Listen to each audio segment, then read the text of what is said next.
Historia fupi ya namna imani Katoliki ilivyoanza hapa Hombolo. Mwanzilishi wa kwanza ambaye hatuna habari zake ni Amon Lwambo, Mchaga kutoka Moshi, na msaidizi wake Mwalimu Richard Paulo kutoka Morogoro. Jinsi alivyofika huku kutoka Morogoro haijulikani, lakini alifaulu kuanzisha jumuiya ndogo ya Wakatoliki huko Ipala. Mzee Joseph Maria Kwanza Kalikenya alifika Hombolo kwa mara ya kwanza tarehe 18 mwezi wa 7 mwaka 1960 akitokea Songea. Alipowasili tu aliuliza endapo lilikuwepo kanisa la RC, basi alijibiwa kuwa halipo na kwamba Ipala ipo jumuiya wa Katoliki ambayo kwa wakati huo ilikuwa ikisari ndani ya kuta za kibanda kisichoezekwa karibu na mkorosho fulani ambao upo hadi hivi sasa. Mwaka 61 mzee Kalikenya na jirani yake Sylvester Mwingira waliondoka kwenda Kizigo, kijiji kilichopo mpakani mwa Iringa na Dodoma, kutafuta maisha ya riziki. Huko bahati haikuwa yao, na hivyo baadaye mzee Kalikenya alihamia Bahi na mwenzake Sylvester akaenda Chibumagwa Manyoni. Mzee Kalikenya alikaa Bahi hadi tarehe 3 mwezi wa 12 mwaka 64 aliporudi tena Hombolo. Baada ya kurejea tena Hombolo, mzee Kalikenya alisaidiana na mwenzake Konstantino Haule Walituhi kuanzisha kikanisa hapa Hombolo. Wakatoliki wa kwanza waliosali katika kikanisa hicho ni pamoja na Japhet Chisanza au mzee Machonjo, ambaye mmoja wa watoto wake ni Sister Kasiana Chidigati wa shirika la Upendo Huruma. Mwingine ni mzee Hilary ambaye hivi sasa ni marehemu. Wengine ni Elias Famasio aliyetoka Pawaga Iringa. Kwa muda huo walikuwa wakisari chini ya mbuyu ulioandikwa namba 26 na ambao uko kusini mwa nyumba ya mzee Japhet Chisanza. Paroko wa Dodoma, Padri Vigilio, ambaye kwa sasa ni marehemu, alikuwa amepewa habari ya kuzaliwa kwa jumuiya ya Wakatoliki hapa Hombolo. Lakini ilikuwa ni karibu wakati huo huo alipopewa uhamisho na nafasi yake ikashikwa na Padri Severini Mlundi. Padri Stefano alikuwa anafika Hombolo mara moja kwa mwezi kwa madhumuni ya kuadhimisha ibada ya misa kwa wasichana wa shule ya middle school ambayo kwa sasa inaitwa shule ya msingi Bwawani A. Mwaka 67 Paroko Mlundi alikutana na Joseph Kalikenya na wenzake, aliwakaribisha wakaanza kusali shuleni. Baada ya kuona idadi ya Wakristo wanazidi kuongezeka, mwaka 68 waliomba kiwanja cha kujenga kanisa kwa VDC, yani Village Development Council.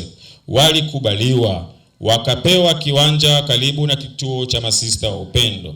Walifyatua matofali ya tope, lakini kabla hawajaanza ujenzi, wenyeji waliwanyang'anya matofali yote na wakalima mashamba yao sehemu ile. Baada ya kunyang'anywa kiwanja na wenyeji hawakukata tamaa, walirudi tena kwa VDC. Kipindi hicho walipewa tena kiwanja kingine nyuma ya kiwanja cha kwanza. Walioshughulika na jambo hilo ni mzee Stefano Koswe na mkewe Julius Maluli, Alfonsina Chupila na ndugu Olaf Gama. Kama ilivyosemwa hapo juu, Wakristo hawa walianza tena ujenzi wa kikanisa ambacho kabla ya kuanza walinyang'anywa tena kiwanja. Ilibidi kwa hiyo warudi tena kwa VDC kuomba kiwanja kingine.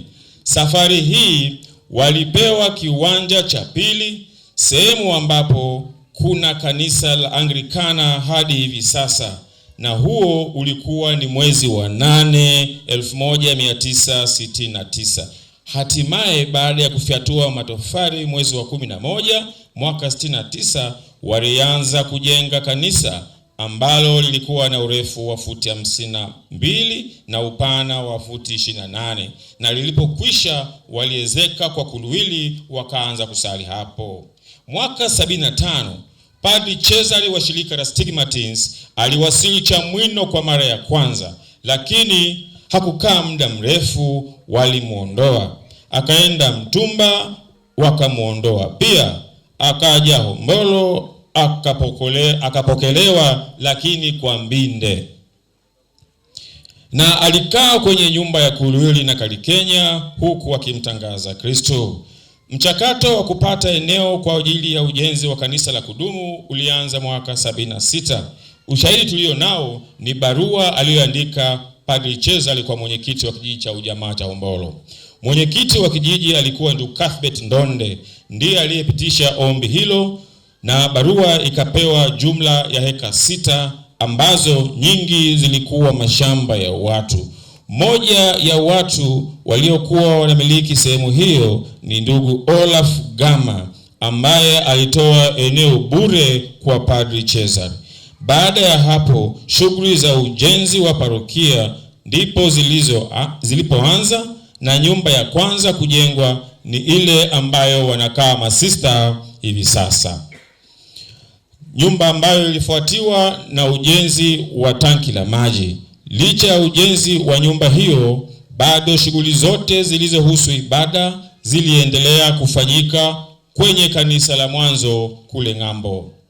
Baada ya nyumba ya masista, ulifuatia ujenzi wa nyumba ya mapadri pamoja na jengo linalotumika kama garage. Baada ya kumalizika majengo yote, ndipo Padri Cesare alipohamia parokiani na kanisa likawa ndani ya chumba kimojawapo cha garage hapo nyuma. Padri Cesare alihamia parokiani mwaka huo 76 mwishoni. Baada ya Padri Cesare kuhama kutoka kanisa la ng'ambo, kanisa hilo likawa halina kazi. Ndipo serikali ya kijiji cha Umoja Bwawani chini ya mwenyekiti wake David Leguna, baada ya kuomba kwa askofu wapewe kwa matumizi ya kijiji, askofu aliwaruhusu, na ndipo kijiji kapewa lile kanisa liwe mali ya kijiji. Wakati huo huo walianza kufanya mpango wa kujenga kanisa. Wakristo walianza kujitolea kwenda Msisi kupanga mawe na kusomba kwa gari. Kati ya Wakristo walioshiriki kazi hii ya kusomba mawe ni Mama Maria, Mzee Kenneth tunaye hapa, na Mzee Mluguru na wengineo. Ujenzi wa kanisa la Mtakatifu Yosefu la parokia ya Hombolo kwa ujumla ulifanywa na wafadhili kutoka Italia wakati wa likizo zao. Wao walitoa vifaa mbalimbali vya ujenzi, na katika ushirikiano na uongozi wa jimbo la Dodoma kanisa hili likajengwa. Ujenzi wa kanisa hili la Mtakatifu Yosefu ulichukua siku 27 tu, na siku ya 28 wafanyakazi walipumzika, na siku ya 30 wafadhili walifanya sherehe, na kesho yake wakaondoka kurudi Italia. Historia ya jina la Mtakatifu Yosefu haieleweki vizuri. Hata hivyo, huenda limetokana na ushirikiano uliokuwepo kati ya Baba Askofu Matias Isuja, ambaye baba yake mzazi aliitwa Joseph, na Padri Cesare ambaye naye baba yake aliitwa Joseph, na kwa namna hiyo wakaamua kutoa heshima ya jina hilo kwa kazi nzuri iliyofanyika. Baada ya ujenzi kanisa hili lilibarikiwa na kufunguliwa rasmi na Mhashamu Baba Askofu Matias Isuja mwaka 1982. Maparoko waliohudumu tangu ilipotangazwa kuwa parokia, tutasoma kwa ufupi. Padri wa kwanza alikuwa Padri Cesare Ola na mwenzake Padri Sando, ambaye walikaa mwaka 75 hadi mwaka 89. Sasa ni marehemu. Padri Michael Gaula alikaa mwaka 89 mpaka 94. Padri Joseph Chamgongo alikaa mwaka 94 kwa miezi miwili tu. Padri Matias Keila alikaa mwaka 1994 mpaka 97.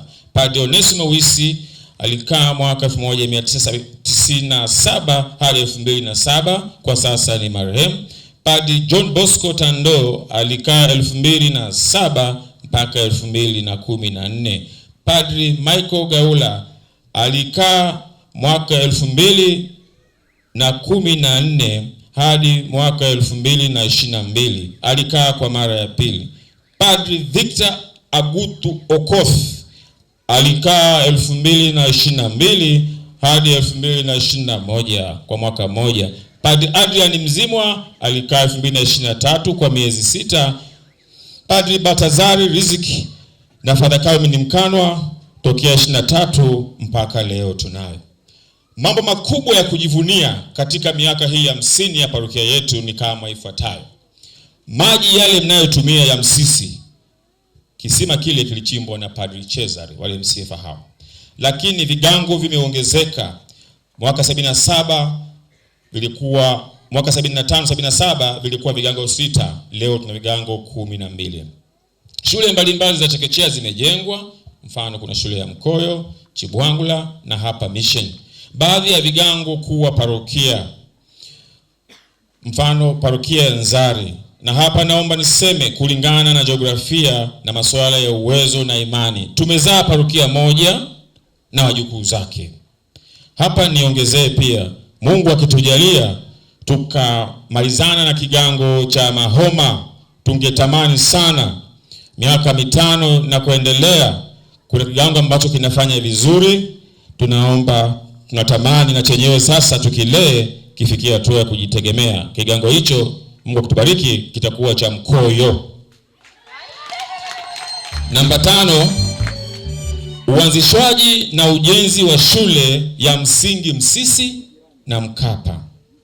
Namba 6, ujenzi wa mradi wa umwagiliaji ulijengwa na kampuni toka Italy ambayo Padri Cesare ndio aliyoileta kwa ushirikiano na serikali. Namba 7, uanzishwaji wa zao la zabibu kwa mara ya pili na kiwanda cha Sitawiko. Dr. Chesin Fiorenzo alikuja kama mfadhili wa kanisa hapa Umbolo, lakini baada ya kukuta kuna zabibu kanisani zinalimwa, alivutiwa na kushauriana na Padri Onesimo Wisi na wakaanzisha kiwanda cha Sitawiko. Makofi jamani. Makofi tena, namalizia makofi mengine. Asante. Wakristo wameongezeka. Mwanzo kama mlivyosikia, leo tuna Wakristo takribani 4,000 na kuendelea.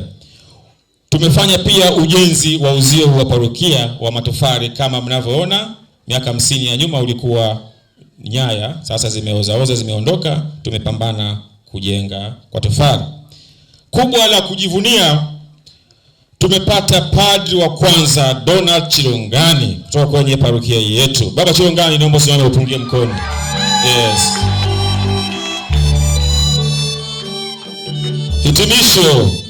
Mwasha Baba Askofu Mkuu, mimi na kamati yangu na waamini wenzangu wote tunakushukuru sana kwa kuja. Tunatambua una majukumu mengi sana. Tunakuombea sana kwa Mungu aendelee kukupa afya njema. Mwasha Baba Askofu Mkuu, nikuombe unapokuja kusalimia waamini utukumbushe yafuatayo, kwani tumeona kwa miaka 50 bado kuna swala la kutukumbusha. Mosi, Mwasha Baba Askofu Mkuu, leo tunasherehekea miaka 50 ya imani katika parokia yetu. Bado majitoleo ya sadaka ya kila Jumapili yako chini sana. Kristo. Pili, Mungu ametubariki. Chuo cha katekesi kipo Ipala. Lakini ukiuliza tunao makatekista wangapi pale, unaogopa. Wote walio pale ni wageni. Sisi tunao makatekista 2 tu. Na hata namna ya kuwapata ili wakasome ilikuwa ni kwa mbinde. Tumetangaza tutawasomesha, watu wajitokeze, hawataki. Basi Baba, nikuombe utakapokuja kutusalimia hayo kutukumbusha, itafaa sana. Jubilei Hombolo, ora et labora.